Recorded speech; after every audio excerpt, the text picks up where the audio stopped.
side, what they fear, what they value, what pressures they're under, you gain something far more powerful than leverage. You gain clarity. Most negotiations fail not because the offer was bad, but because the conversation never reached the real problem.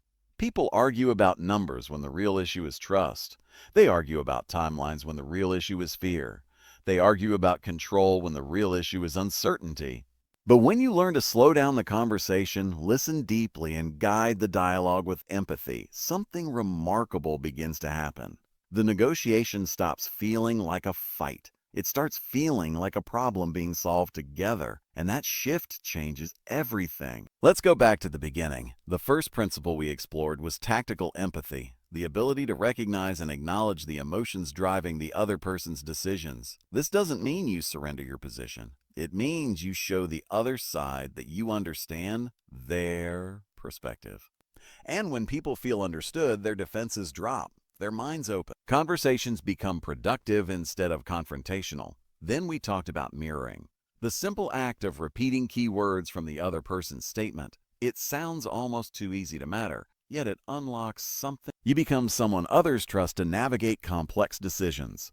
Someone who can resolve tension instead of escalating it. Someone who creates solutions where others see conflict. And that reputation becomes incredibly valuable. Because in a world full of noise, pressure, and competing interests, the person who can negotiate calmly and effectively stands out.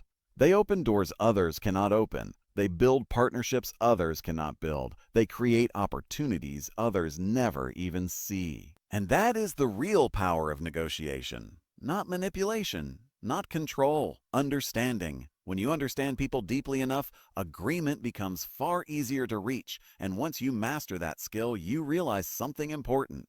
Negotiation is not just a professional tool, it is a life skill. One that shapes your relationships, your opportunities, and ultimately your future.